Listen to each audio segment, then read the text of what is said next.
with sadness and fear. My name is Nicolao Andrea Pellizzari. I was born near Zurich in Switzerland. I'm Italian, German, and Swiss, and Californian. So, just to explain why I am the way I am. It's always good to have someone to be able to blame, right? So thank you for inviting me to this space. I just moved a little bit because this looks like a space station, you know, like they're gonna beam you into outer space. I don't like it from a Vastu, Feng Shui, or architecture point of view. I usually say people who create buildings like this as a punishment, they should have to live in these places. So whatever happens, never lose your humor and never lose your appetite. Because if you lose your humor or your appetite, it's going to be hard. Now, why this topic?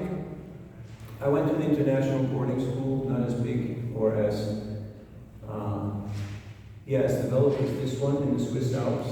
It was a liberal arts school with 350 students, but in the beginning of the 80s, we already had computer programming and our own photo lab, pottery, Shakespeare and Brecht, and a whole bunch of other stuff. I was at the ripe old age of 13, and I had to learn how to transform loneliness into solitude.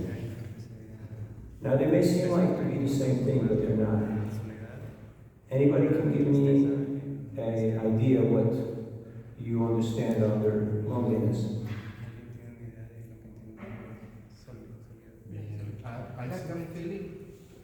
Like a feeling even being with others. Like a feeling of being with others. Without others. Yeah. Even if there's a lot of people, you feel lonely. You feel lonely. You feel disconnected. Have you ever felt like that? Yeah.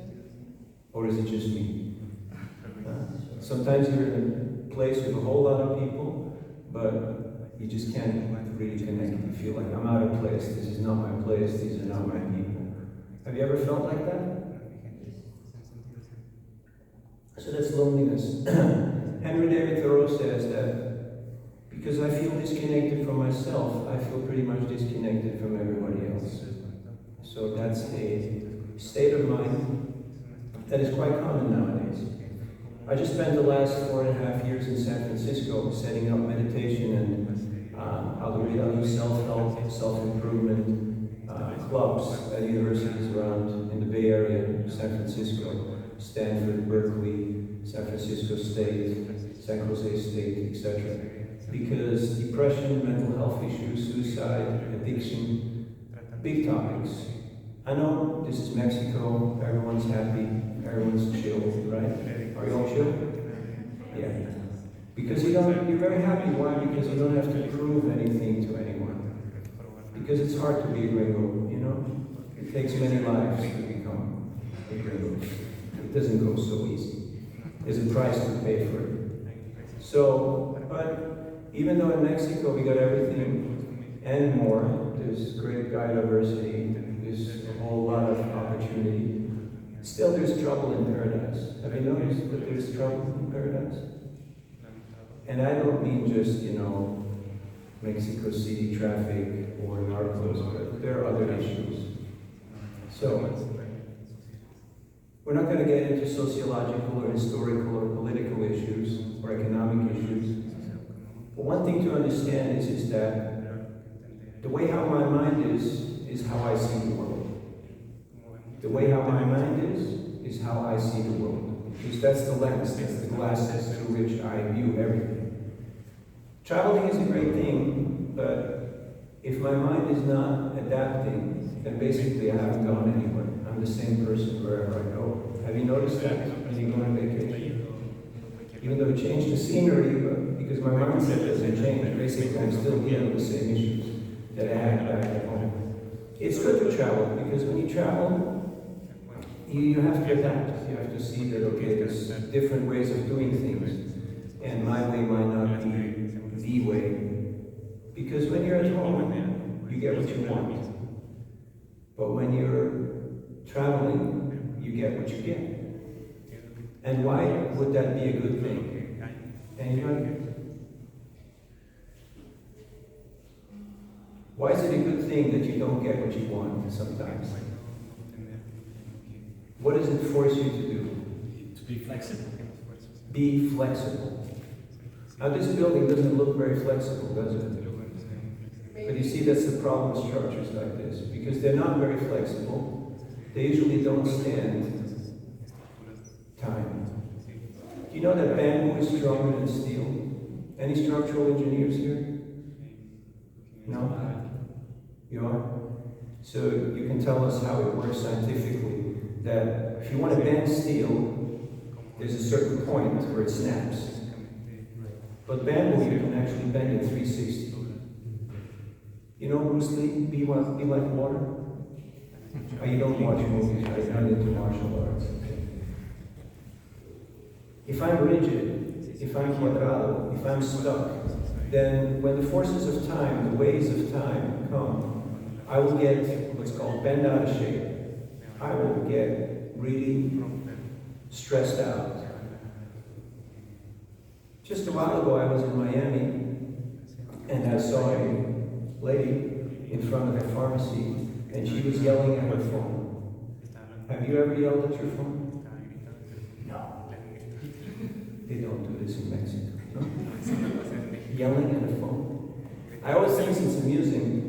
I always think, like, what has this phone done to deserve to be yelled at? And what is the other person thinking on the other side, you know? Like you can see, like, they're holding the phone like this. So I had two choices. Choice number A, avoid the lady. Choice number B, talk to her. Now, Mexico, still a democracy? Neither. So. You know, I just came up from Chile all the way through Central America, so every place changes, you know. Izquierda, derecha, izquierda, derecha. You have to always ask, okay, what's the ideology here? You know, what's the new dogma? All right, we got democracy, so we can vote. Fine.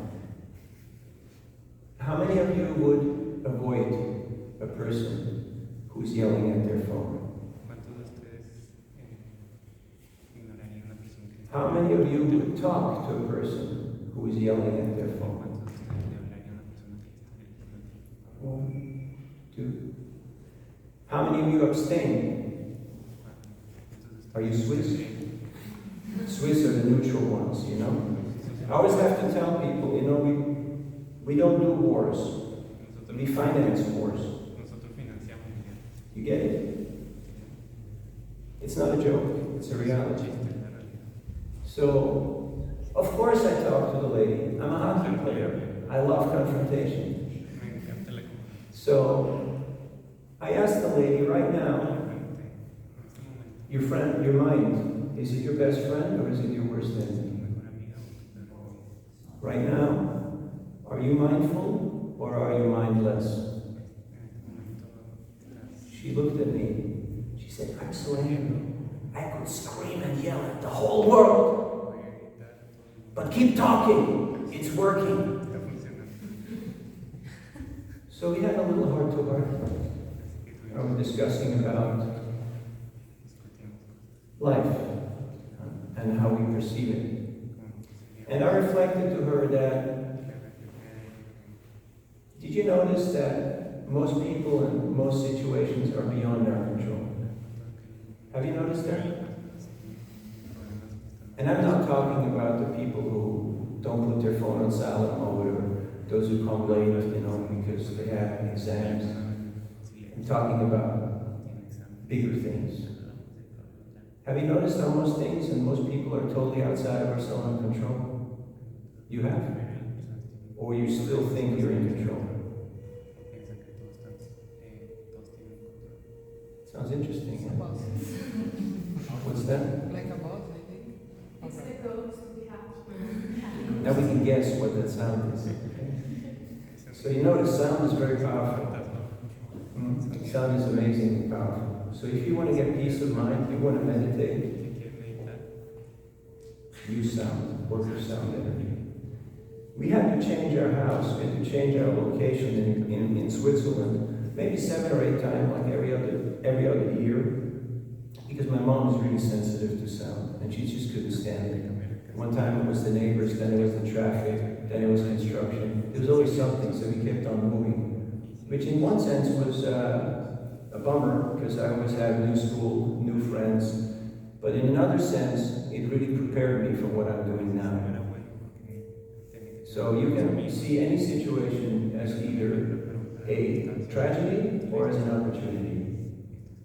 What do you prefer, tragedy or opportunity?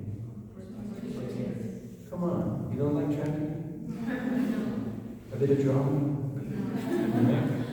You prefer opportunity. So you can see this either as a terrible distraction, you say like, man, you know, let's call the president of the school, you know, like, I'm paying 40 grand a year, and I can't do my homework, I can't concentrate. Or I can say, this is a good sign. This is good to teach me something. So by asking myself the question, what is the lesson? How much am I able to focus? How much am I able to withdraw the temptation of starting to blame others? You don't play the blame game here, right? You don't do that? It's his fault, it's her fault, it's the school fault, it's the president's fault, it's my parents' fault. It's God's fault. Have you ever heard that? Have you ever said that? Blaming. But we all realize that without acceptance, like this morning we just had a community project where we were cooking about 100 vegetarian meals and serving them out in a what do you call these places? Pesquería. I don't know what the places are called, like rehab. Rehab, okay, rehab center, yeah. So we went there, it was a community service, we had a little music, meditation, some talk, and we were serving out meals there. And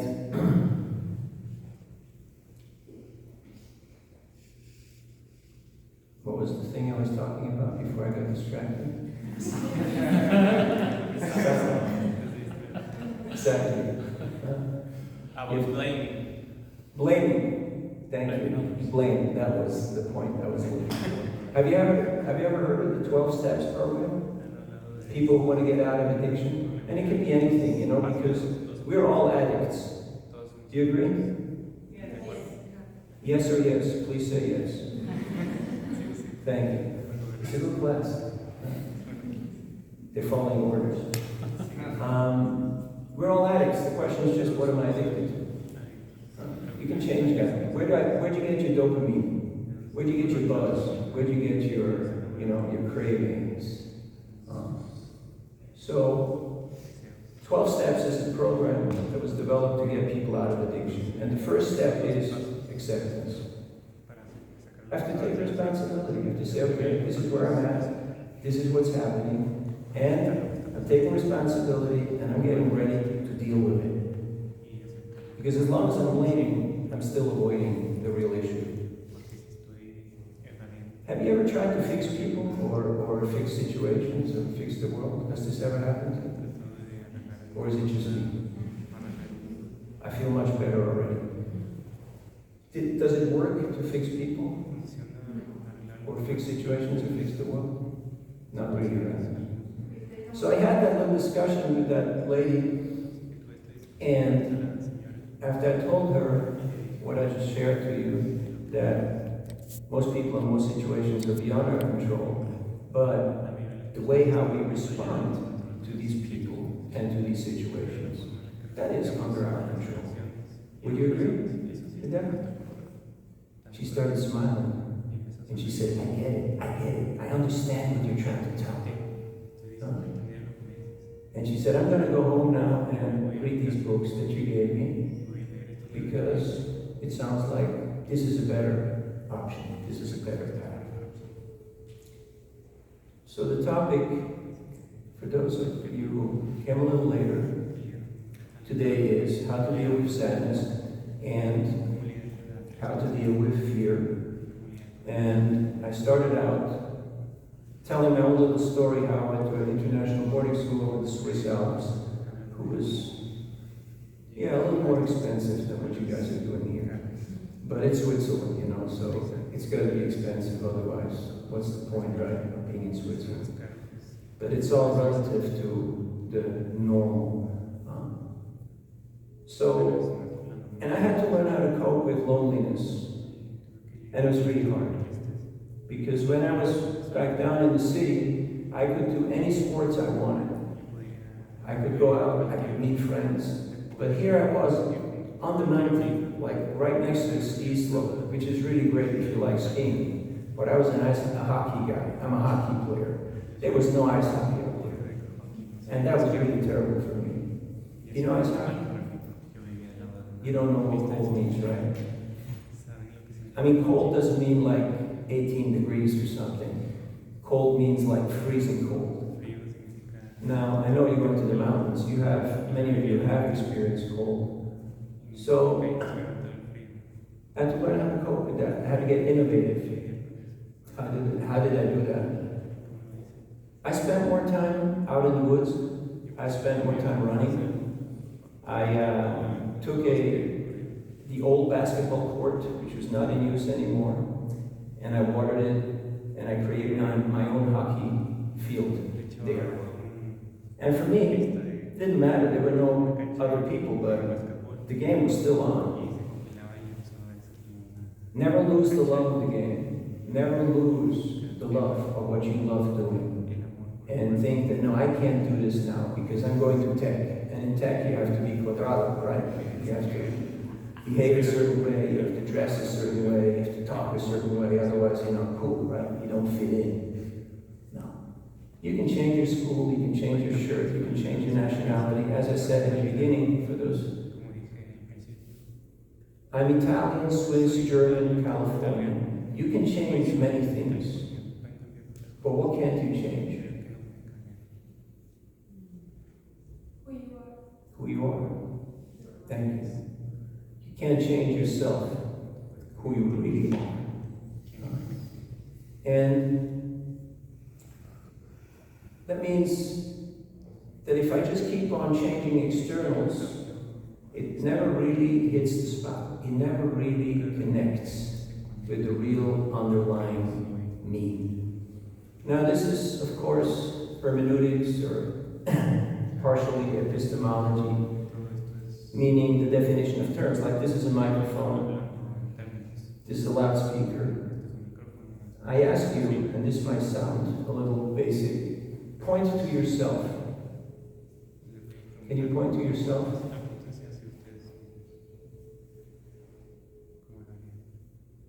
Okay, why do you all point here? Why don't you point here? I mean, you're mostly working with your brain right now, right? You're trying to memorize a lot of data, process, and then deal with it. Why do you point here and not here, or here, or here? Because there's the heart, and the heart is where I live. That's my job. And if it doesn't touch the heart, it doesn't really touch me. So, I could give you a nice class about secular mindfulness, how to make more lemonade, how to squeeze your current situation and make it last longer, how to be more tenacious and productive. But it's not what I'm going to do, because they don't pay me for that. Because we all have to find our purpose. La raison d'être. In Spanish? Can you translate it literally, or is there a dicho for it, or it's the same thing? Okay, I'm glad. Finally one that's the same thing, right? All the others, like you say, we had fun, we had so much fun, we blew the roof off. And if you translate that literally into Spanish, it means not much, right? It's throwing the house through the window, right? Tirar la casa por la ventana. Which makes no sense in English whatsoever. You throw the house through the window, right? So if you ever are in a situation where you have to talk and you want to say all your cute things that you want to say, you have to find the dicho in the local language. Otherwise people will look at you and go, and so you can't translate things literally. Anyway, the point is that I live here. I'm the soul. I'm the life force. I'm the energy. I've lived before this body, and I will live after this body is gone. You know conservation of energy? The law of conservation? You can transform something, but you can't make it disappear. Even if that spaceship actually comes and will beam into outer space, I'm still waiting for that beam of light coming down here, and then I'll move in front of you and go on my journey. I will still be me, because that's who I am. That's my identity. So we can't change identity, but identification can be changed. We had so many shirts, we had so many dreams. Did you have posters in your rooms when you were growing up? Or music stars or sports heroes? Did you do that? You're normal people, hey. You know? And then, every now and then you had to take some down, right? Because it wasn't cool anymore, and you put somebody else there, right? So, you can be in a mass of people and feel lonely, or you can be alone by yourself and you feel solitude. Solitude means I'm completely connected. I'm totally happy being who I am, where I am, and what I'm doing. Now, just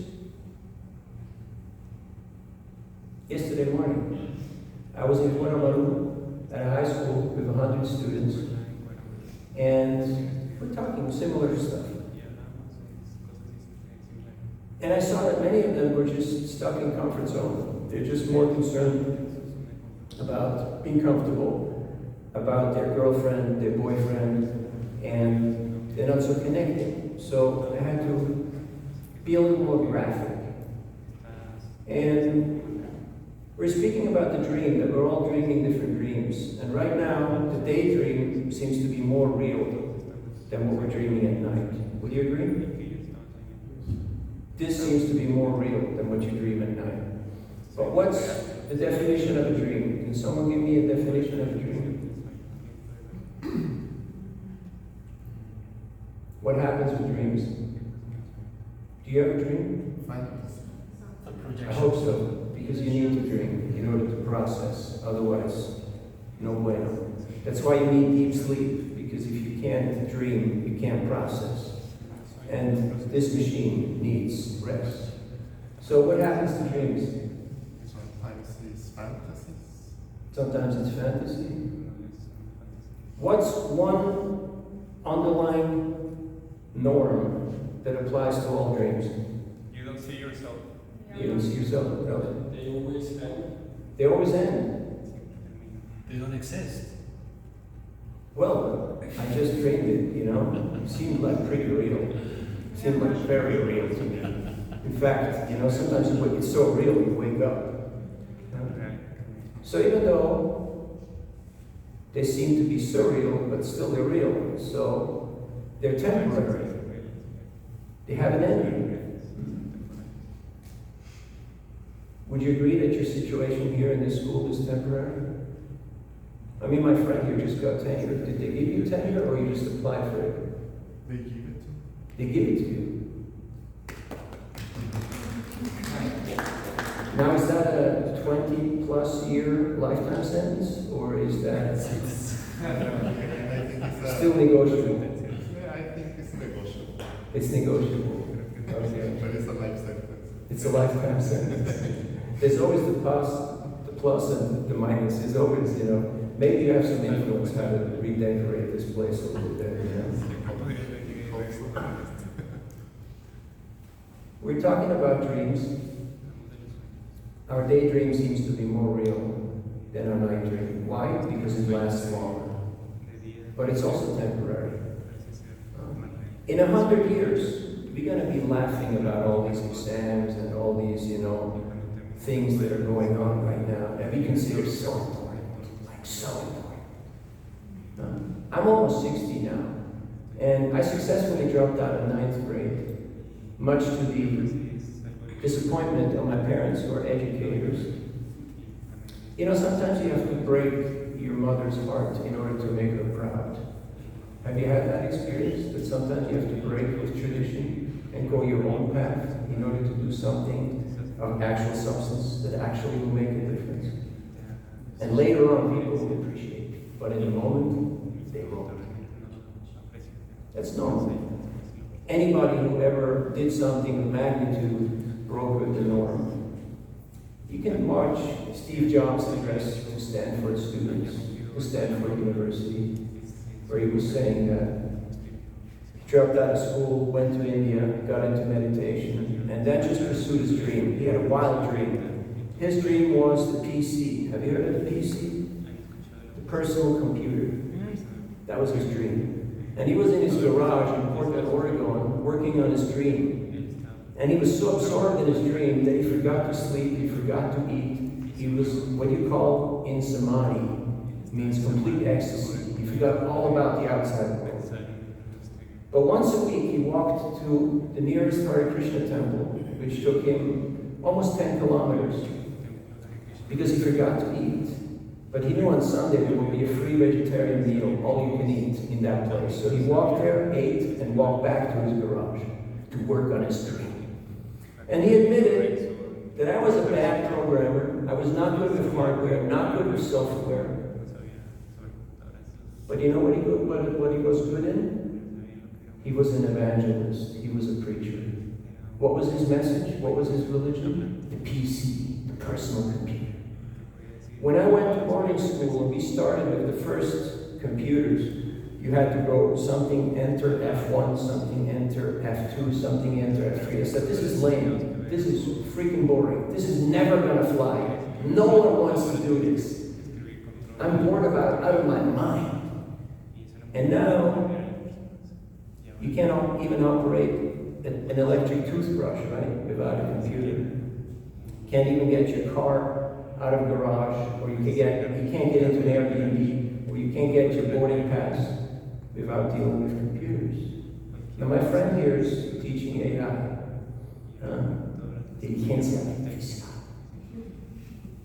I do about a 30 plus country a year because it's part of my service. So every now and then I open a phone or a computer. And the first thing they ask me usually is, where would you like to go today? Who would you like to be? And then the second thing is, are you human? And I think that's really funny. Don't you think that's really funny? AI is asking me, are you human? Now some coder had some humor, right? And said, let's have some fun with the humans, and put in there, are you human? Again, back to the original premise, never get bent out of shape. So it's okay, you can stretch, you can do your yoga. You gotta stay flexible. Why? Because life is gonna test you. Okay, you're not in Peru, but there's gonna be earthquakes. There's gonna be forest fires. There's gonna be tension, and you have to learn how to deal with it. Otherwise you get bent out of shape. And you self-destruct. And that's not a good thing. So how to stay flexible? Traveling helps, but only if I also travel with my mind and with my consciousness. So this process of elevating our consciousness and dealing with our mind is called meditation, because it helps us to contextualize. Now I know in tech, a lot of it is about memorizing data and how to say the right thing at the right time, get your diploma and get the job. I got the attention of my students at that high school in Guatemala. Told them, okay, so you learn how to read, you learn how to write, you learn how to count. Did they teach you how to think? And I'm asking you the same question. Did they teach you how to think? What does thinking mean? I can teach parents how to memorize stuff. Have you ever seen a parent who talks? Have you? I know you've got nice peacocks out there. They make a lot of noise and a lot of poop too, but they're beautiful. So we're not here to learn memorization, because anyone who's in education knows that memorization is the lowest form. What does it mean to think? To be rational. To be rational. What else? To create. You can speak louder, the acoustics are really terrible from where I sit. To create. To create something. To create something, You have a piece okay? of information, but you can use it to create something new. Okay, so you make something out of what you got. Yes, it's Okay, not what just- else? How would you define thinking? I think that is the pause that you do before you act something. The pause that you do before you do art, before you create something? What do you do in that pause? That's a very interesting definition. What happens in that pause?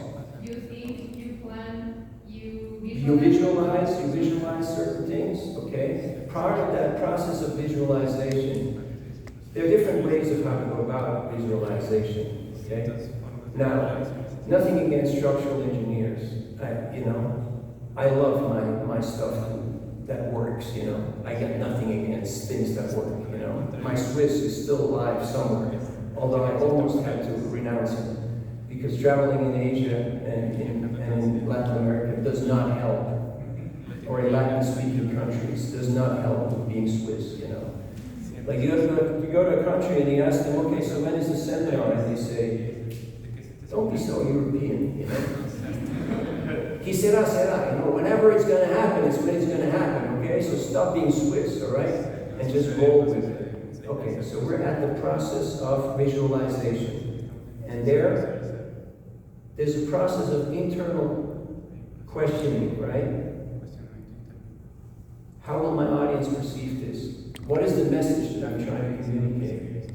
Or, if you're unconsciously competent, which means you're in the more advanced stage of creation, you're just in the flow zone. You're just channeling and creating. One time they asked Charlie Chaplin, what's the secret of your success? You've heard of Charlie Chaplin? Have you heard of Charlie Chaplin? No? Charlie Chaplin was a comedian, and that was back in the day where there was silent movies. They put subtitles. There was no sound. So you have to be quite expressive because you don't hear what the person says. He's very famous. He's one of the most famous comedians of his time. I suggest you watch one or two things, like Modern Times, really amazing piece. They asked him, what's the secret of your success? The most accomplished comedian of his time. He said, 50% of your success. I don't know, do you want to have success in life? Yeah? Why not, right? So 50% of success is just showing up at the right place at the right time. Can you do that? It's half correct, it's not bad. And what's the other 50%? To be enthusiastic. You have to actually put your heart into it. What does enthusiasm mean? I know you probably don't do Latin here. Anyone in humanities? What do you do? Teaching ethics. Teaching ethics? Nice. Very important. Did you do Latin? En Theos. But you're all Latinos, you should all speak Latin. No? It's been a while, right? We forgot a few things. So what does En Theos mean?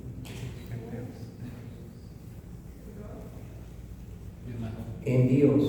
It means to be guided, to be inspired, or to be possessed by God. Now that helps for creating art. I can guarantee you that. Because if you watch some of those artists, they're pretty inspired. They're pretty en theos. They're also pretty crazy sometimes, which is part of it, which is part of art. So, To think means to question, to be able to ask relevant questions. And that's what, unfortunately, does not get taught in most of the schools. Why? Because it's not so convenient. Why? Because they never teach you enough in order to overthrow the establishment. They never teach you enough in order to overthrow the establishment. So now we're not talking political or social science, but just overthrowing means you challenge the status quo. You have to go above the norm in order to do something. Like you want to write a PhD, you got to come up with something new. Am I right? You can't just copy someone else's stuff. My friend who's a teacher at high school, he says, you know how I figure out that people are using AI?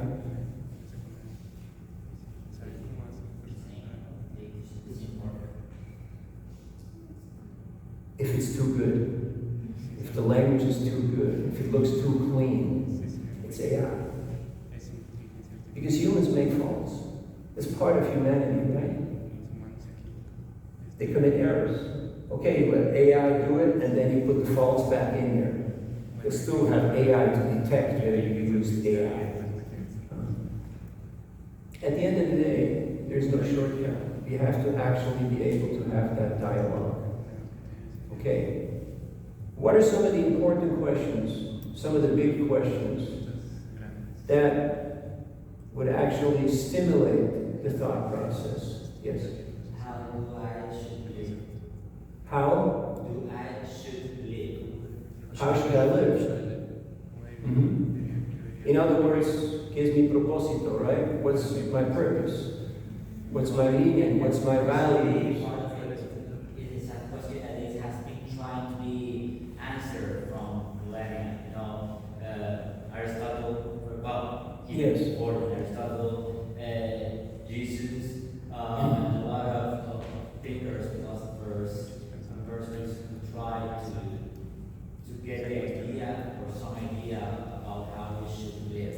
Yes. What is the correct way to live? Yes.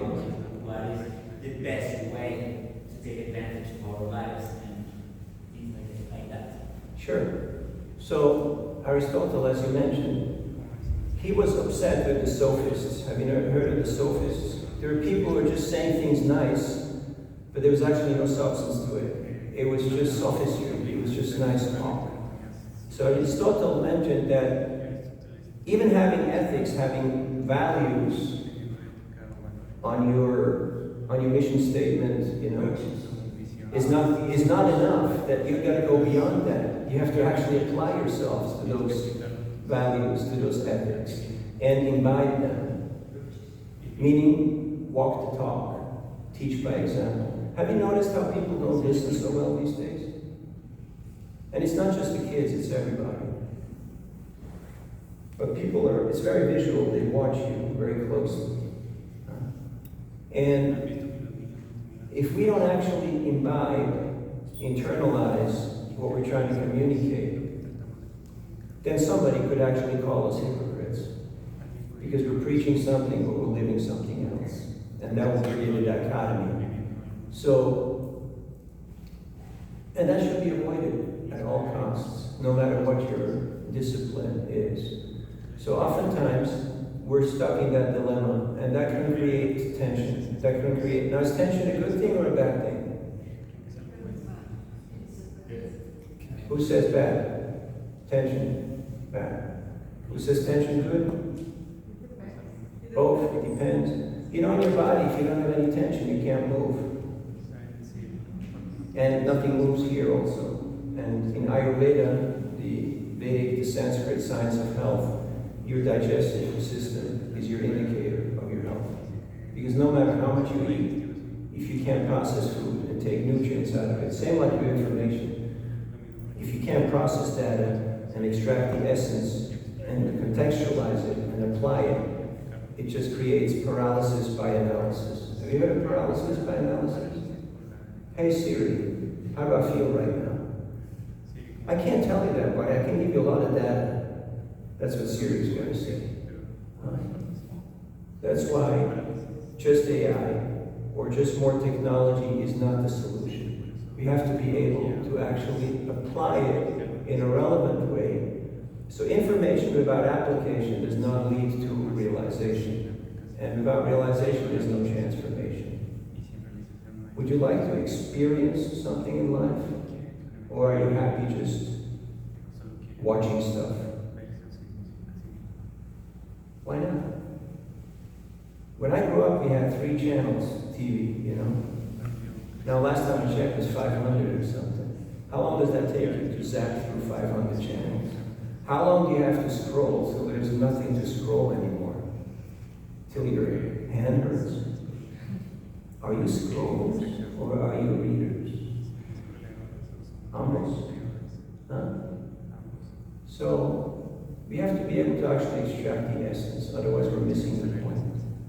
So that dialogue, that internal dialogue, is stimulated by reading books, texts, that will help us with that questioning, like a friend here was sharing, to ask, okay, who am I? What am I doing here? What makes me really happy? Sociologists have found out that anything that you earn over $150,000 a year is meaningless. It just doesn't do nothing to you. It's totally pointless, because you can't eat more, you can't sleep more, you can't drive more, you can't. There's a limit to this machine. Have you noticed? I noticed it very early on because I was into ice hockey, skateboarding, downhill, everything fast. And I paid it's called the toll fees, you know, peaje, where you start breaking bones and you start to realize your limits. I call it those maybe I'm not God moments. Have you had your maybe I'm not God moments? Where you come to the limit. So tension is not always a bad thing. Tension is actually necessary in order to move in the world. But there has to be balance. There has to be balance in that tension. So you're under a lot of stress here because you got to perform. You have to satisfy the powers that be. Can be your teachers, can be your family, can be your own self, your own dreams. But you got to perform. Now, how to do that? After 4 years of waiting, I got my book back that the editor had accepted before the pandemic. And I was in Lima, Peru, just doing a few classes at the university there. And I sat down for almost 7 days straight. I was just editing all day long. And after that, my right heel went numb. Have you ever had a part of your body that went numb? Like you meet somebody who's lying there, you ask them how you feel, and the person says, I don't feel anything. You go like, whoa, this is bad. Okay, let's call the ambulance. We got a guy here, he's not feeling anything. Don't touch him. Okay, we're coming. My heel was numb, and all around it was really painful. Because I hadn't moved. I just tried to be very productive. But I was not sustainable. So, we have to find balance. We have to find balance. Right now, there's a lot of that memorization, calculation, projection going on. But that inner alignment with my true purpose, with my true self, my true meaning, is oftentimes undervalued. And I don't know how much you do internships here or people go into trades, but different countries have different approaches to that. I'm really in favor of internships. That you go out and you try a few things and you see whether, is this going to work for me? Am I ready to go and study for 4 or 5 years for something that I have no clue? Do you know that over 80% never work one day in their life in the subjects that they study? It's crazy, isn't it? What a waste of time. Now, as they say, all plans are useless, but planning is indispensable. Why are all plans useless? Did you ever have a plan? Yeah? Did it work out? No. So why is planning indispensable? What do you learn while you're planning? It's that internal dialogue. is that creativity, that dialogue of like, okay, what am I trying to do? Why am I trying to do it? For who am I doing it? What about plan B? What about plan C? What if nothing of this works? And I'll just do something completely different. Will that be okay? You know, life is what happens when you're not in school. Have you noticed? Life is what happens when you're not in school. But if you learn a few things in school, like discipline, like communication, like team play, you know, pasar la pelota. Have you heard of that? Rejoicing in someone else's success because you know it's the team's success. I know it's highly competitive. Everybody wants to get the top mark and everybody wants to walk out with their diploma and they got there. But why are we here for? What is the goal of the human form of life? How much do you have to work in order to get your proteins, your carbs, your fibers, your fats? How much do you have to work to get that done? I worked on farms in the summers in Switzerland. It was hard work, but it was honest. It was satisfying. How much do you have to work? What are my goals? So these are all good questions. So my humble proposition is, if we, and that's to all of us, message to self, if I improve my internal processing, my internal dialogue, that will also improve my communication, and that will also improve my output. Questions, comments, or reflections? And I will get to the fear part. Don't worry. We're going to get there. This was just a warm-up, okay? Because before you do heavy lifting, you have to do warm-up. Like if you go to yoga, don't just jump into the crow. You know the crow? You stand on your hands and you put your legs that way. It looks really cool, but it's not that cool. You can really hurt yourself if you do stuff like that. So you got to warm up. Any reflections, comments, or questions to what you heard so far? I was thinking about doing journalism now is very trend, and I think it's a way of connect with yourself again. Yes, to journal. Yeah. How many of you are journaling? Consider it something that you want to try out. To remember means to write it down. To remember means to write it down. And it helps to actually do it with your paper and a pen. Because as soon as the phone is in your hand, you know what happens when the phone is in your hand? Have you noticed what happens when the phone is in your hand? Yeah, if you want to be comfortable, use a chair or a cushion. You can also stand up, stretch. So journaling, thank you. I was wondering if you had some tips on how to be more mindful and present in the moment. Yes. I have a really bad time on living and feeling that I'm in the present tense. Like I'm always thinking of the future or in the past. And yeah, I was wondering if you had any recommendation for that. Yes, thank you for your honesty. It's not easy to be present, to be in the moment. Because the mind has a tendency to get distracted. Have you ever been distracted? Have you ever not been distracted? It's hard. So, usually, the mind likes to make plans for the future and lament about the past. So either I'm there or there, but I'm never here. Which is really a bummer, because the only place where experience takes place is now.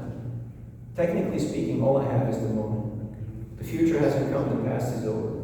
So, imagine you're always absent-minded. You miss your graduation. You miss your wedding, and you miss your funeral. What a bummer, right? You went through life, and you weren't there. Kind of sad, isn't it? So much hard work, so little experience gained. So how to be more mindful, how to be more in the present? First and foremost, renegotiate your relationship with technology. You know flight mode, modo avión? Have you seen that little airplane on these devices? Use it every day. Once your tarea is over, once your job is done, push flight mode. And guess what happens? It gets really quiet.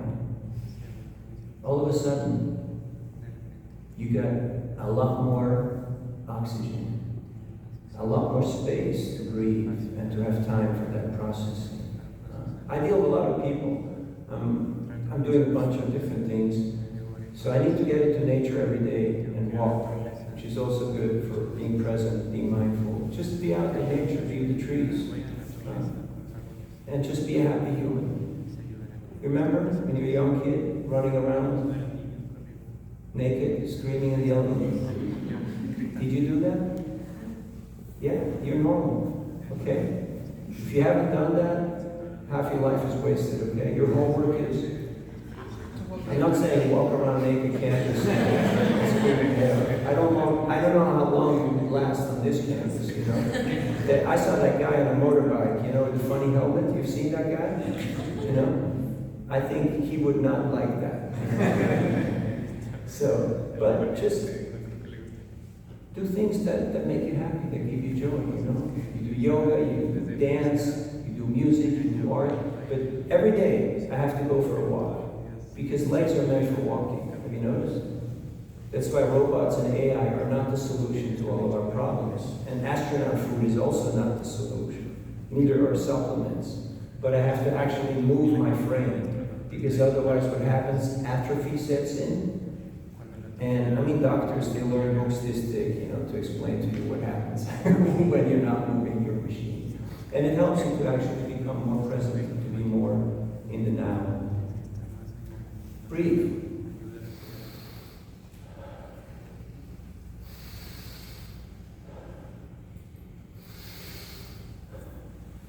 A lot of people are just breathing very superficially, like just like up here. But this is your biggest brain. Did you know that? Your biggest brain is here. It's not here, it's here. This is your biggest brain. Are you using it? Are you feeling it? You know, as they say in California, everything looks right, but I'm not feeling the love. As soon as you're done with your exams and you get your diploma and you walk out of there, there's going to be people who will tempt you. They will offer you jobs. They will offer you opportunities. They will want you. Not always with the right kind of deals, not always with the right kind of motives. So how do you decide? Whoever pays best? How do you decide? What's your ethics? What's your raison d'être? What is your propósito? What are your goals? So as I'm upgrading my apps regularly, I should also upgrade my goals regularly. Feel free to revisit your goals. Are you doing that? Because some stuff that was cool when I was a little kid is not so cool anymore right now. And connect with nature, and it will help you. Music, sound is very powerful. So every day I get up. You know, 70% of the people check their messages while they're in bed before they go to the bathroom. I don't want to know if you're part of the 70 or the 30. But one humble suggestion: no electronics before breakfast. I know it sounds atrocious. It sounds really dangerous, but try it out. I mean, you're all scientifically minded. Do the laboratory experiment and try it out. If your quality of life increases, keep going. If not, do something else. Try it out. No electronics before breakfast. I guarantee you there will be more messages after breakfast.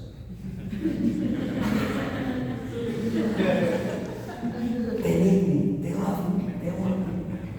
But in the meantime, I have some oxygen. I have some space to actually breathe, to actually think, to actually follow my heart. And yes, some of that are dreams, some of that will become reality. Often other things come in the way and life happens. But it's okay. You were there and you saw and you lived it, you experienced it. It wasn't just remote control. It wasn't just clicking through stuff and watching other people's lives, but it was your life. Other points of reflection or comments? Yes, please. I have a question. Yes, please. So you mentioned that in order for you to improve your outside, you have to improve your inside. So I think that sometimes it can be a little hard for people to be kind to themselves. So my question is, how do you try to be like kinder and more respectful with yourself? Thank you. Thank you. Very good point. Very good question. There's a tendency to get too hard on others and too hard on yourself. And that can be crushing, that can be discouraging at times. So, again, the concept of balance, that it's good to get some assessment and to look inside, but at the same time, when you see problems, you should also see the opportunity, the potential, so to speak. If you have a young child, I was just in Aguascalientes, and a friend of mine is an Ayurvedic doctor. Ayurveda is the health science from India. It's like naturopathy. And he has a young boy. He's just around 1 year old. And when you see young kids, they do a lot of things wrong. Now, you could get obsessive and get upset with all the things that are going on that are wrong. You know, like they throw food around, they scream and yell. Have you noticed? Small kids? I know we don't remember, you know. Conveniently, we've forgotten all of those episodes.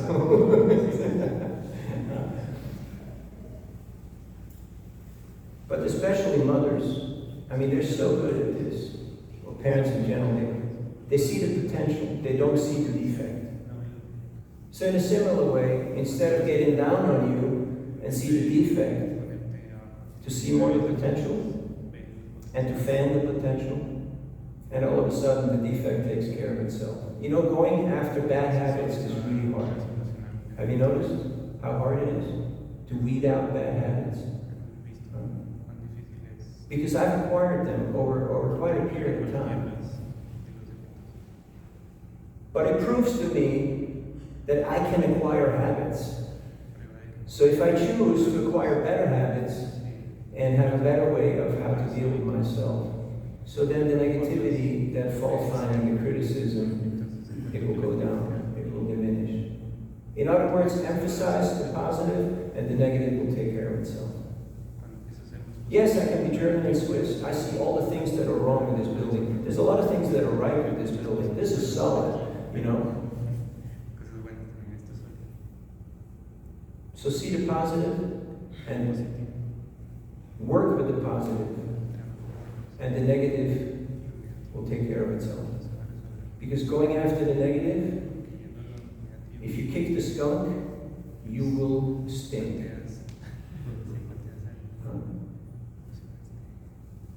So don't be too hard on yourself, but also don't say this is a topic that we're not dealing with. So both getting obsessed with it or saying, "No importa, this doesn't matter. It's just not something I want to deal with." Or I just go to a shrink and I lie there and I, go through the whole process of how this made you feel, how that made you feel. And then you think that will solve my problem. You don't have to actually take responsibility. So for me personally, different people work in different ways, but for me, connecting with nature, reading good books, journaling, and especially spiritual practice. Feeding my soul, doing something that really connects me to the source. And that makes me feel like I'm part of the solution. I'm not part of the problem. I can actually make a difference. Because right now you can see there's a lot of pollution in the world. We have noise pollution, we have environmental pollution, we have corruption, etc., etc., etc. But that's all the macrocosmos. Where does it come from? Where does it come from? Human errors. part of the microcosmos. It's part of the corruption. It's part of the internal illusion. So unless I start doing my own processing in my own housekeeping, I can't really achieve anything in the world. Just like dental floss. Are you flossing? Yeah? Good boys, good girls. Now, mantra meditation, or you can call it prayer, is mental floss. Because oftentimes we have a lot of noise in our head. Sometimes there's so much noise in our head that we can't hear anyone talk. We can't really connect. Have you noticed? So, when I meditate, when I chant mantras, or I pray, I actually get peace. I actually get clarity. Have you noticed? Have you made an experiment? Yeah? If not, let's do an experiment. Okay, we'll keep that for the end. Okay. Other questions? Comments, reflections? Just checking the time here. We're still good. Before they kick us out. All right, so let's get to the heavy one. How to deal with fear. Fear arises when I see things that are outside of my control and outside of the greater plan. And I get really anxious, I get really worried, I get really worked up about it. Have you experienced fear?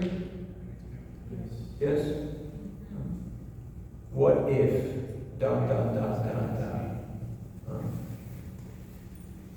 So, again, one way how to deal with it is not dealing with it, right? You just say, no importa, and you brush it under the carpet, you avoid it. How long can you avoid the elephant in the room?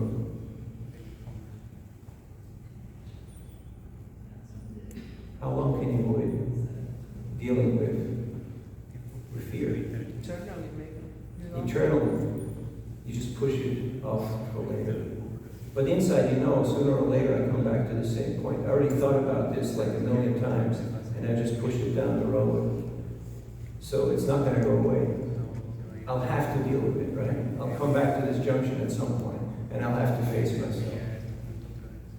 Which means I have to look myself take a deep, hard look at myself and say, okay, maybe there are some things that are not so great, that I need to improve. Now I have a question for you. There's some people who are trying to prove to the world that they're the best. And there are other people who know that they're the best. Who's got the bigger problem?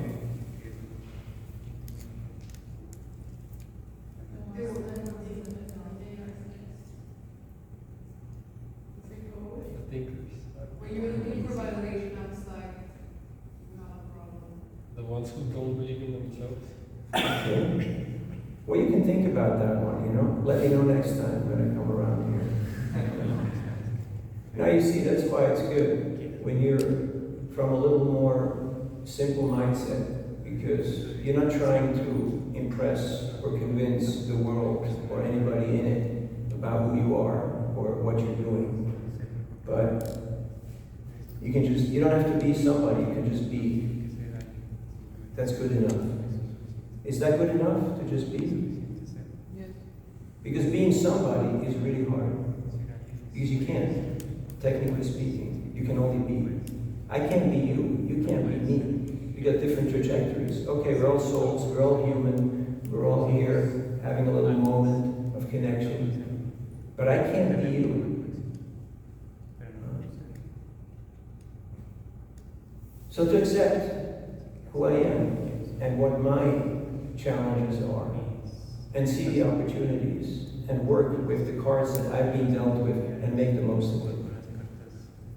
And it's a very powerful concept that's in the Bhagavad Gita, and it's now also being taught at business schools like Harvard, etc. It's called Nishkam Karma Yoga. You have a right to perform your duty, but you don't have a right to enjoy the results.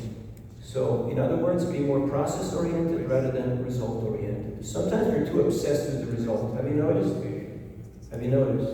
And you'll do any damn thing to get the result. You break any rule, even though you know that it's not going to make me happy. So, to do our duty, there are different types of motivating, Abe Maslow's pyramid of needs. On the bottom is food and shelter, etc., etc. What's the base motivation that people have in this world? It's fear. It's fear. They're driven by fear. If I don't do this, then ... And fear is based out of ignorance. The antidote is enlightenment or education. And one level up from fear is incentive. La zanahoria, the carrot. And it doesn't have to be the physical carrot. It can be, it can be anything. It can be a promotion, it can be a job, it can be better pay, better neighborhood, etc. And that's the mode of passion. And then higher than that is duty. I'm doing what I'm doing out of a sense of duty, because this is who I am, and this is my duty, this is my contribution. But sometimes being a good person is not good enough. Why is sometimes being a good person not good enough? Any idea? Now, I'm not here to tell you how it is. I'm here to stimulate your thought process, because I'd like you to go out of this room with more questions than when you came here. That's my job. Is it working? Somewhat? Do you have a few things to chew on? I hope so. That's a good class. The teachers that stimulated my thought process, that shared their struggle and their failures with me, those are the teachers that are memorable. Those are the people that I remember to this day. The others who were super duper and razzle dazzle, I forgot them. Because I've seen a lot and I've heard a lot of presentations. So that means you have to be actually willing to be a little vulnerable, to be real. Because we're not in show business. It's not about impressing your 5,000 non-existing friends or followers. There's 8 billion people on the planet, and most of them will never know that you exist. Is that a problem? Not really, right? Is that a problem? Not really. If you have meaning, if you have purpose, if you have a mission, it's not really a problem. So find your mission, and you won't work another day in your life. You'll be busy, like Steve Jobs. You'll be busy. But you're not going to just kill time till time kills you. Why? Because you have purpose, you have meaning. You have a mission. Have you noticed how it's different when you walk into the world and you have a mission, you have purpose, then you don't have a mission, you don't have purpose? You notice the difference? How you approach it in a whole different way? So find your mission, find your purpose, and you'll do great things in life. But just being a good guy or a good girl is not good enough. Because it's not just about me. Because I, me, and mine is a small world. I actually want to go beyond that. And that means transcendence. I want to be enthusiastic. I want to be inspired. And for that I have to connect with a higher energy field. There's something outside of me, or inside of me, that is there but hidden, and I don't know about it. So, please keep on asking the questions, and don't expect all the answers to come from outside. Most of the answers will come from inside, through your own practice. What is practice? Like, I go to colleges, I go to universities every week. I was just in San Marcos, in Lima, Peru, the oldest university of the Americas. Actually, Santo Domingo is the oldest, but they had to close a few times because of political reasons. So after my presentation, I was talking about the Bhagavad Gita and the yoga systems of the Bhagavad Gita and meditation and how to do meditation. One student came up to me and he said, look, I got this problem. I'm a communist, I'm a Marxist, and I want to meditate, I want to become a Buddhist, But they told me that I have to give up all ideologies. But my ideology is Marxism, communism. So how does that work?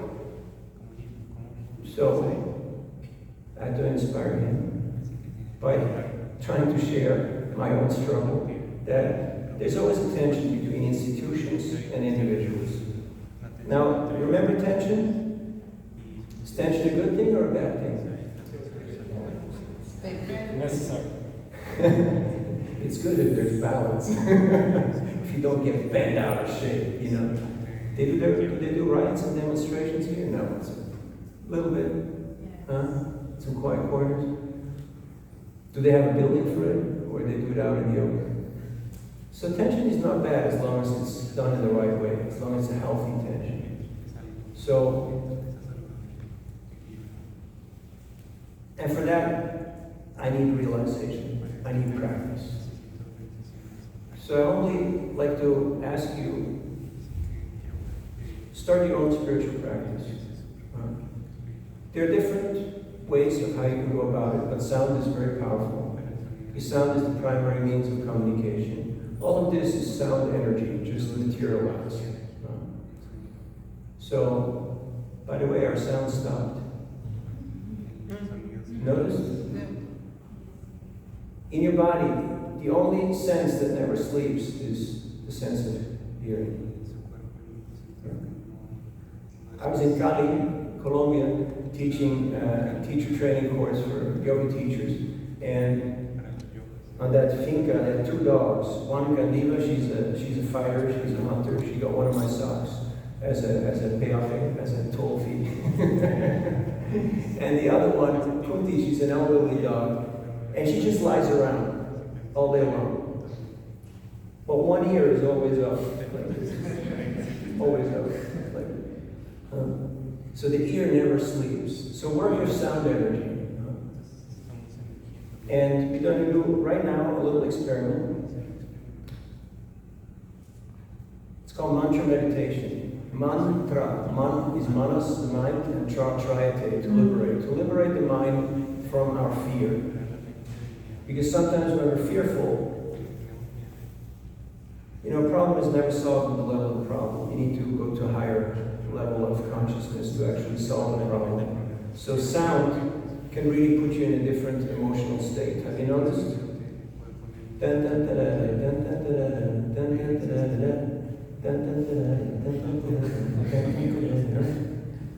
you dance here or not? Yes. So every day sing and dance, okay? That's your homework. That's your tarea. Can you do that? No, I know it's not California. In California, you would say, yes! Right? But here they say, yeah, we're cool. We're already dancing. By the way, when was the last time I danced? Man, it's been long. And I don't mean Friday night after 5 beers, you know? I mean like as a spiritual practice, sing and dance every day. I'm not joking. I'm for real. Now, I train monks who are spiritual counselors, you know, who have to deal with, like, first responders, like, intense situations.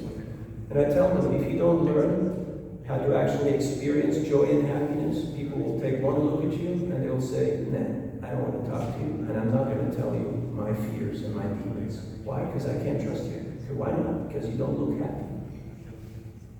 Have you noticed? And it's not an intellectual thing. How many diplomas you have, how much money you make, where you come from. It's the visceral thing. It's here. It's not here. Do I trust you? Same as massage therapists. Okay, you can say, but I'm a structural engineer. I'm a finance guy. I'm a whatever. Ultimately, you want to do bigger things, you need teams. You need to create teams. And for that, you have to be team compatible. And for that, you have to be grounded. You have to be balanced. And that comes through meditation, through spiritual practice. So we're going to do a little experiment. We're going to chant some mantra to liberate the mind from its obsessions, from its noise, from its whatever it is. You fill in the blanks, what your mind is into. Because I ask students, okay, so what's your background, you know? What do you believe in? And some people will say, okay, I'm a Marxist. Some people will say I'm a Catholic, I'm a Hindu, I'm a Buddhist, I'm a Jew, I'm an atheist, I'm an agnostic. And then I ask them the same question. What's your practice? What is your practice? And they're like, what do you mean practice? I say, yeah. What's your practice? What do you do? They say, no, you don't understand. You see, I'm Christian or Jewish, or they have some symbol, right? And they show you some symbol. No, that's a symbol. You bought that for 100 peso on the market. Well, what's your practice? Practice is what happens when nobody's watching. You can write that down. Message to self. Practice is what happens when no one is watching. That's my practice. I was and I'm still a hockey guy. I love the game. It never stops. Yes, I broke my ankle. I did a few other stupid things. But, so, practice is what happens when no one is watching. What is your practice when no one is watching? What do you do when no one's around? That's your practice. And again, as I've acquired some bad habits, I acquire better habits. So I'll teach you a little mantra of how to become a happy human in 60 seconds or less, or money back guarantee from this seminar. I know money is not your problem, but just in case you've been wondering. So you can do the 21-day challenge or however long you're up for it. And the mantra consists of 3 little words, the 3 little magic words. Yeah. You're like mom taught you, right? To say please and thank you, etc. Little words, right?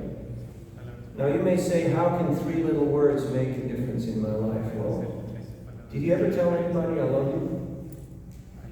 Did you ever do that? No. Really? But it's not economical. It's not hygienic. It's not logical, right? It doesn't make any sense. But you tried it out, right? Have you noticed that if you actually put your heart into it, that your universe changes? Did your life change when you told somebody, I love you? So, it's about your intention, what you put into it. So there's 3 little words, Hare, Krishna, and Rama. Hare means the feminine aspect of divinity, Krishna, the masculine aspect, and Rama, the source of all love and happiness. I say, you say, Hare Krishna. Hare Krishna. Hare Krishna. Hare Krishna. Krishna Krishna. Krishna Krishna. Hare Hare. Hare Hare. Hare Rama. Hare Rama. Hare Rama. Hare Rama. Rama Rama. Rama Rama. Hare Hare. Hare Hare. So the next time you go to the big bad city, La Capital, CDMX, and have you seen the traffic there? You know what I'm talking about? And not just one person cuts you off, but like 10, 20, 30, 50 people cut you off. Oh. And you have the choice of either start to talk with sign language and be very Italian about this and get very loud and vocal, or you go, Hare Krishna, Hare Krishna, Krishna Krishna, Hare Hare, Hare Ram. No, you first. No, you first. No, you first. You first. I insist. No, you first. And of course, that will create an even bigger traffic jam. But everyone will smile, and everyone will say, no, you first. And I think something will change. I used to go up to Rishikesh, which is the self-proclaimed yoga capital of the universe, at the foothills of the Himalayas. And I would take a few friends there during the International Yoga Festival, and we just go in the streets and sing and dance. And because it's India, you know, people start honking and yelling, and then there's a traffic jam. But at some point, people give up, and they just get out of their cars and their scooters, and they join in the dancing. And we're all creating a real riot, including the police, just everybody singing and dancing. Real fun experience. And then there was a beggar sitting on the steps, not a religious person or sadhu, but a professional beggar, sitting there with his little cup and looking sad. And he was watching us, and after about 15 minutes, picked up his cup, put it in his pocket, and came and joined us. And joined dancing and singing and chanting. And after a while, he started dancing really exuberantly, like really wild, you know, like Huh? How do you say in Spanish? Loco, de manera loca. Huh? Loco. Local, yeah, like a bit local, you know, like really showing off, like really, you know, doing the thing, you know. And I was like, wow, this guy's something. And then a little while later, he reached in his shirt pocket and he pulled out a whole stack of cash. And he started waving it around and showing it to everybody. And then he started taking cash and putting it into the pockets of all the people who were dancing there. And he was showing to everybody, I'm not a beggar. I'm not a poor person. I'm a generous person. So that's what meditation does. It transforms beggars into generous people.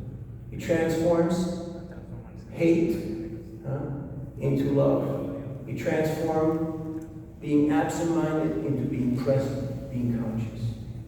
Don't think you don't have anything to give. There's a lot of angry people in this world. Have you noticed? I know you don't watch the news and you don't do social media because you're happy, sane people, right? You stay off of all that propaganda and toxic stuff. But have you noticed how polarized the world is?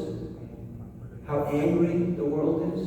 Because people don't feel heard. They don't feel validated. They don't feel they have meaning or purpose or an opportunity. So if I practice my own spiritual life, my own meditation, yeah, I won't be the President of the United States, I can guarantee you that, nor will I be NBA, because my wrists are too thin. But I can still do some damage. I can still have impact. I can still be part of the solution. But I have to do the hardest job. And what is the hardest job? To deal with myself every day. In a constructive, in a kind, in a conscious, in a mindful, in a present, in an ethical way. And that's what meditation, that's what spiritual life is. It's not spiritual bypassing, it's not spiritual narcissism, it's not feeling better about all the bad things that I do, but it's actually facing myself and starting to take responsibility. And then I'll have little glimpses of enthusiasm, little glimpses of inspiration, where I can see that, yes, this actually works. So, reflections, comments? Yes. You mentioned about being in contact with yourself. Yes. To identify your purpose in life. How would be the first step to do that? If you don't have a clear purpose or you want to change your purpose, you're not clear about your purpose, what would be the first step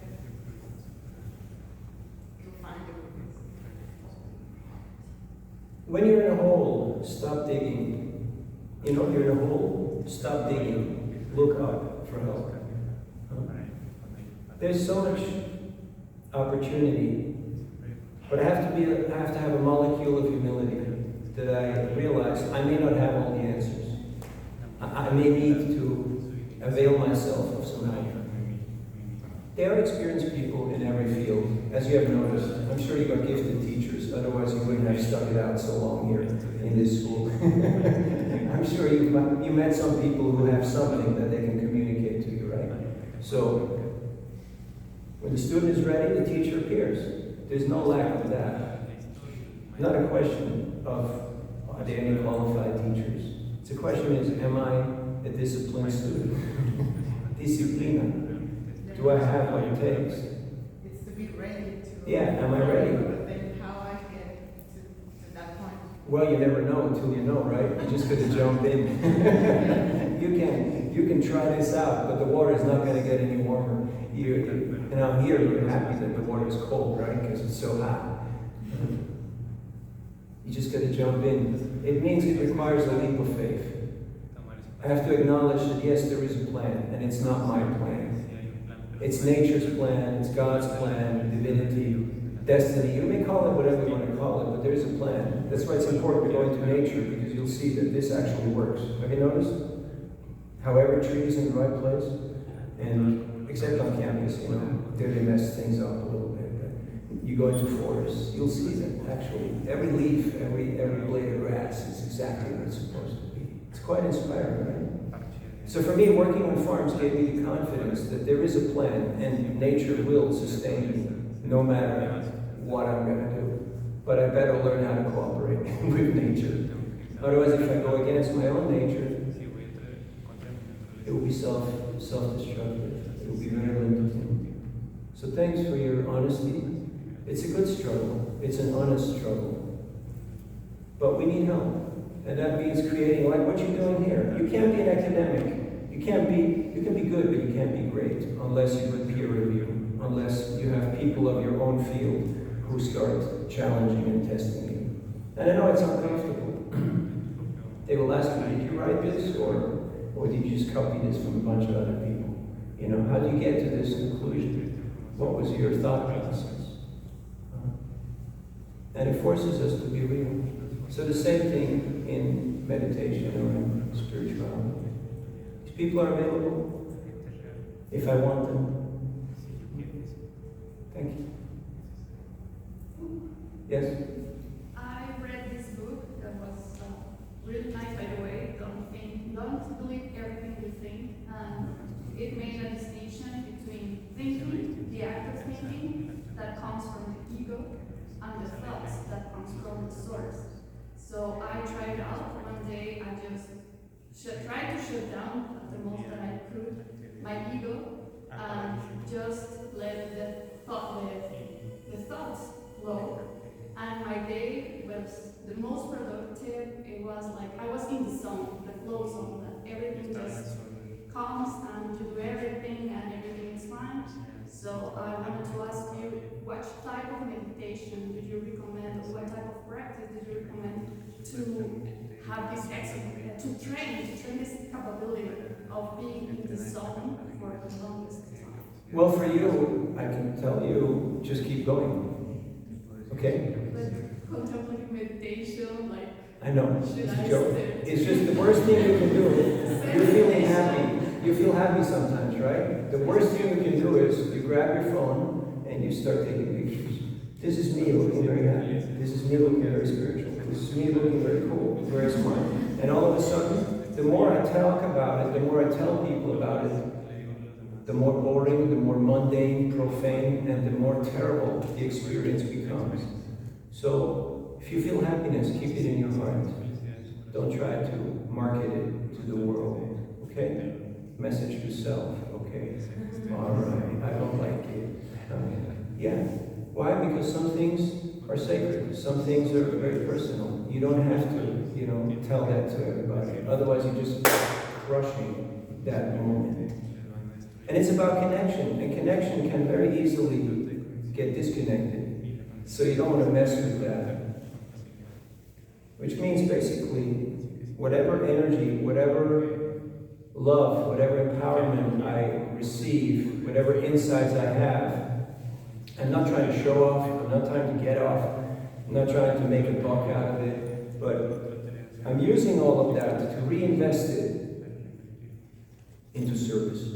And this will create a perpetuum mobile, this will create a sustainable form of flow of energy, where you just keep going. That would be ideal, right? So it won't be just one moment or one day or sometimes, but it will actually become your normal, right? Your normal, where you're more connected, more aware. So what I do personally, I get up early, which is another tip besides renegotiating my relationship with technology. You feel you don't have enough time in your life? Do you feel something like that sometimes? Too much going on? Not enough time for myself? Anybody? Yeah?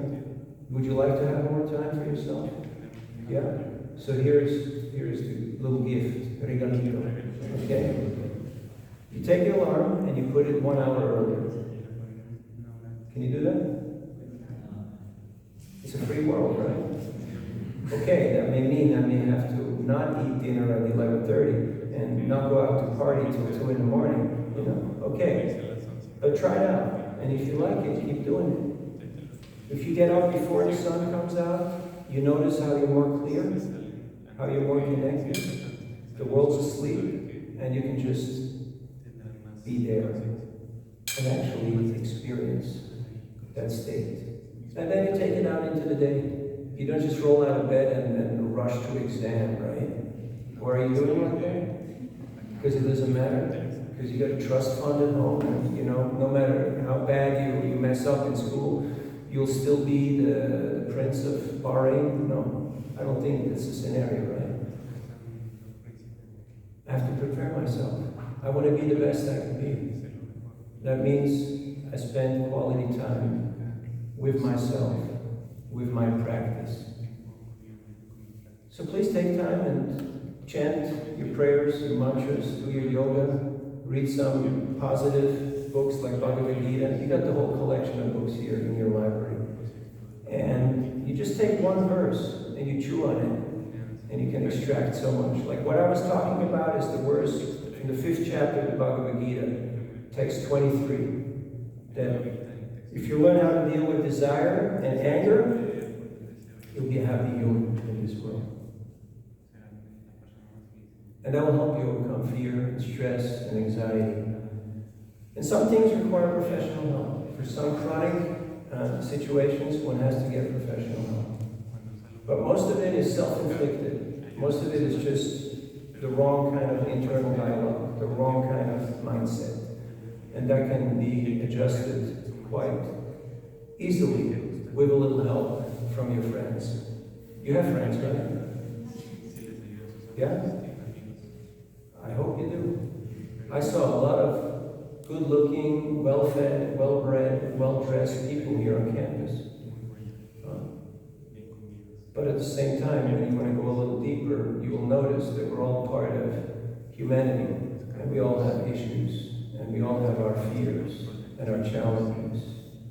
So, why not help each other and use this wonderful opportunity and this space to actually create a nucleus that will actually create transformation and change? I think we owe it to ourselves. I think we owe it, you know. Yes, sir. I want to ask you which practices we should avoid, or by the opposite, do to get more up in our consciousness. Or like, what would you recommend to young people, or what do you think of some practices, daily practices we should avoid or we should do, like to get more in this, elevate our consciousness or enlightenment? That's what I just talked about the last hour and a half. That was like, yeah, I'm not going to put them into misery, you know, like I have that much. You can ask anybody. Well, but what about avoiding which practices? Avoid toxic people and toxic things. Like things that you can light on fire. Don't put them in your system, okay? I mean, chemistry, right? They learn that, you know? Like, don't blow stuff up. You know? Like, it's not the way how you're successful, okay? Stay away from those things and from those people. Like, we're in Mexico here. You got fruits, you got vegetables, you got... People ask me, why the heck are you going to Central America and you know, and all that stuff? You could be anywhere. And I say, I know why. Real food and real people. They say, what about California? Fake food and fake people. I mean, don't tell them, okay? Yeah. Because the American dream is still a dream. And the Swiss dream is also a dream. And often it ends up being a nightmare. It's not worth it. It's nice to visit, but not to try to be one of them. So just be yourself. That takes the pressure out of it, okay? Once the pressure is out of it, you can actually just breathe and live your life. So avoid the self-imposed misery of trying to impress. Don't try to impress, try to improve. You don't have to prove anything to anyone. Try to improve yourself. And of course, there's so many things that could be said, but again, the baseline is experience, taste. Once you have true connection, true selfless love, there's nothing that supersedes that. And it comes through service. It comes through finding your purpose, the way how I can serve. And you can serve as an engineer, you can serve as an HR director, you know, you can serve as a teacher, as a researcher, you can serve in politics, you can serve in video, so many ways how to serve. Or just being a happy human, that people look at you and go like, hey, I'd like to become like you. Yes, you had your hand up. Yeah, going back to the topic of electronics and tech, I wanted to know your view on social media, because I guess there's like the positive and the negative. The negative that you see, I don't know, the good, because people only post the good of other people, and then you compare yourself. And there's also the positive, where in a way you want to share, and you feel inspired by something, and you want to share it with friends. So, yes. Do you want my honest opinion, or do you want a nice answer? You're honest. Are you sure? Yes. Are you ready for it? I'm too old for this. I'm a dinosaur. I'm almost 60. You know? I played ice hockey and pinball. You know pinball? Huh? Pac-Man. Pong. You know? Then I tapped out of the electronics. So for me, we have so much technology, but we're more disconnected and more distracted than ever.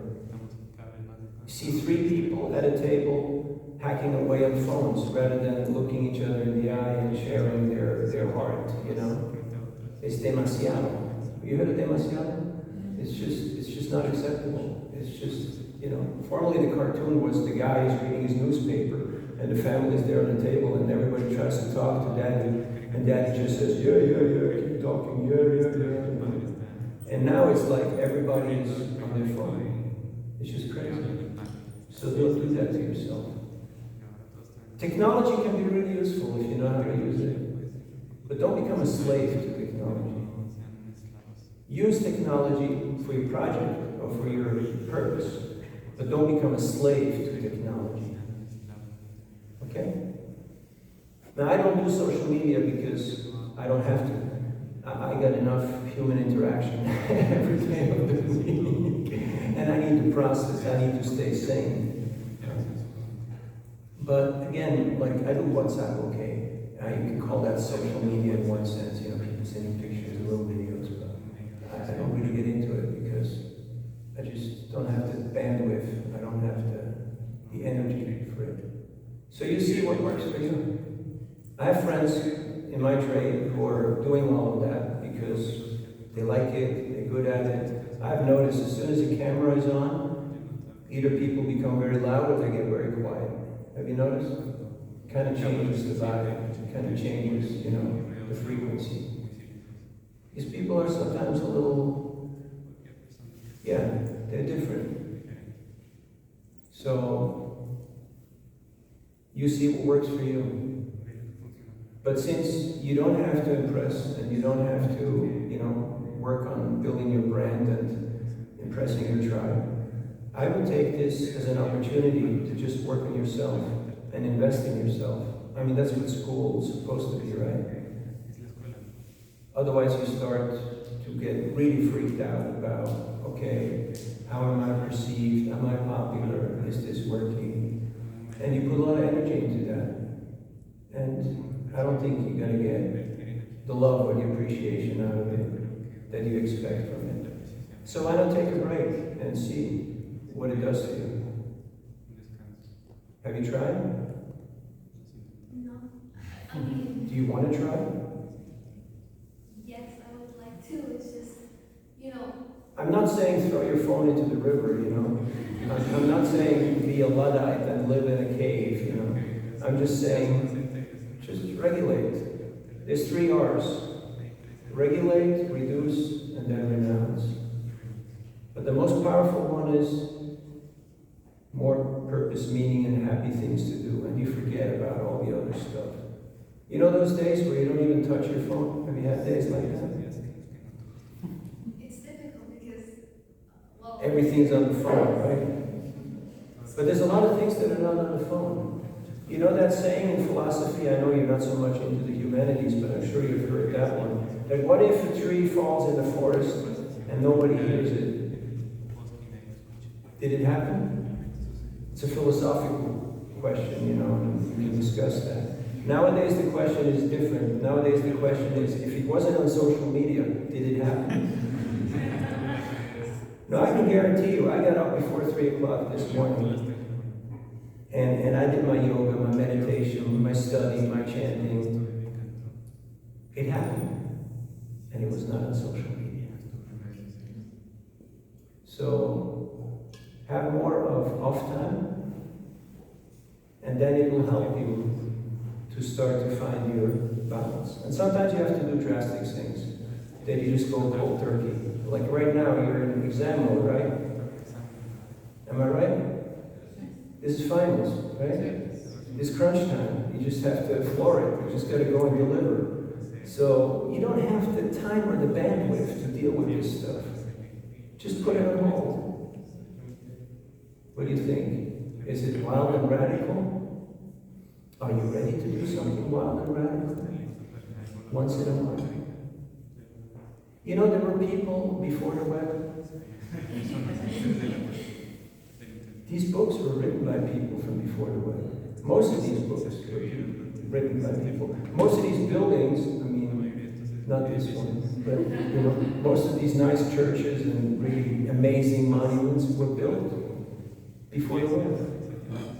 Can you imagine? People had lives. They actually lived well.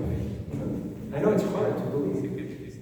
And they did poetry and art and drama and astronomy and astrology and science and medicine. And, you know, they conquered countries and a whole bunch of stuff happened. So, repossess your own mental and emotional and spiritual space. Occupy yourself with positive energy. Don't live somebody else's life. I want to live my life. I'm happy to make my own mistakes. I'm a graduate from the School of Hard Knocks. Have you heard of the School of Hard Knocks? Huh? Yeah. Thank you. You're welcome. And sometimes you have to be a little bold, okay? And if modo avión doesn't work, then just, you know, switch it up. Or just put it in the drawer. And you'll see. The sun still rises. The birds are still out, you know.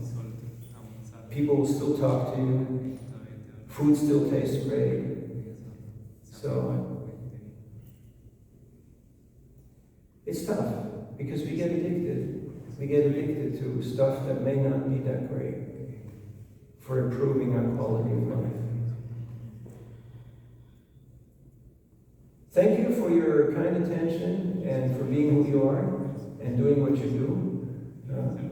And I know a lot of great things will come out of this experiment if I'm willing to be in a mood of service. If I'm willing to be in a mood of selfless love, and I'm not trying to control, I'm not trying to own, I'm not trying to manipulate, but I'm trying to give service.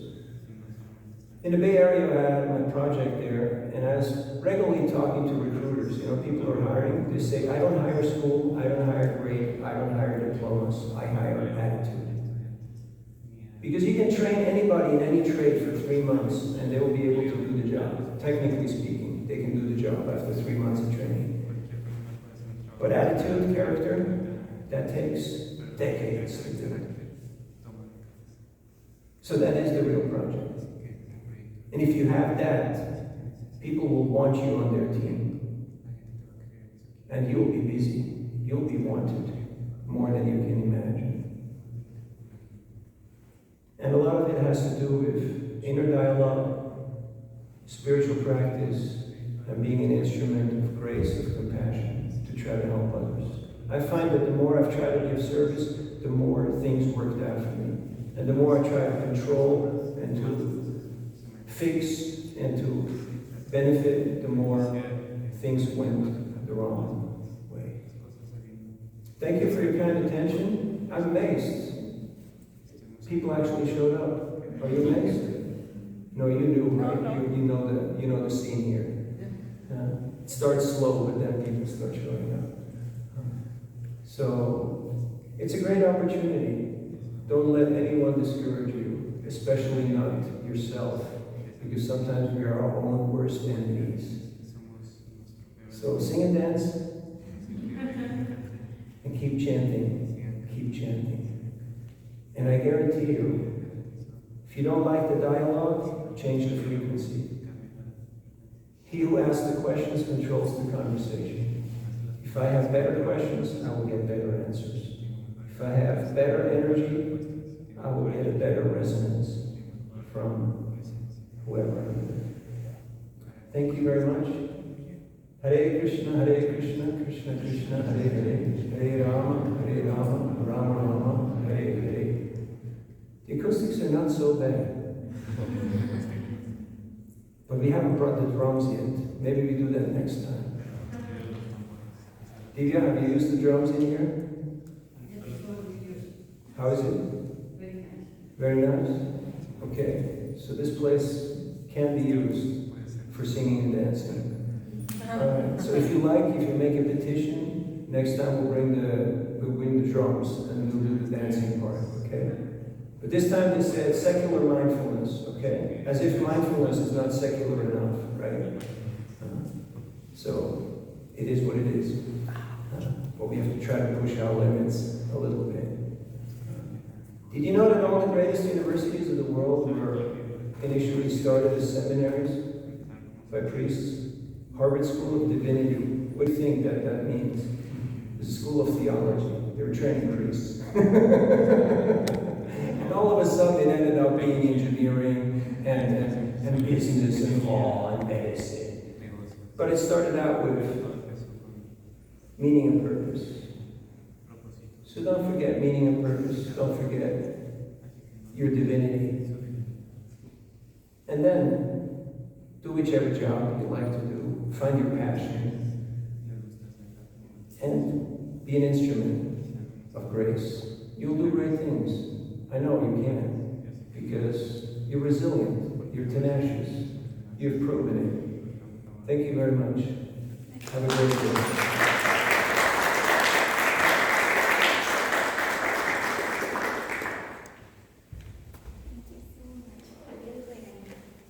Wow. Now you see, it's that easy to graduate. You tell a few stories, you make a few jokes, and you get a diploma. It's that easy, okay? So don't think you can't do it, all right? I dropped out of 9th grade. I wanted to become a revolutionary. Now all my parents, they're educators. My uncle, my aunt, my father, my mother, my grandfather. And I thought, no, I'm going to be a revolutionary. I'm not going to waste my time in educational institutions. And for the last 42 years, I've been an educator. So you can't avoid your dharma. You can't avoid your destiny. All right? So thank you for keeping the oasis open here in the desert of Monterrey. It can get a little dry sometimes. And hey, you get gifts. Hey, now I get one of them cool bottles. I mean, it's almost a bottle, right? It's a cup, you know. So, thank you very much. I'm deeply touched. And I finally got my degree, you know. They even spelled my name right. Can you believe it? It's amazing. Yeah, so, miracles do happen. It's possible. Thank you. Thank you for working overtime. All the best. All right, to be continued. And we got Divya here in the back, the lady with the white scarf. She's running a volunteer team who is doing amazing things like meditation and discussions and also volunteering like this cooking and food distribution. So if you want to stay in touch, you can connect with her, you can ask her. And in this way, she's more social than I am. I'm kind of antisocial because I grew up on a mountain. But she's more, you know, I mean, we're both Italians, but she's more the social one, friendly one. Okay, thank you. Thank you.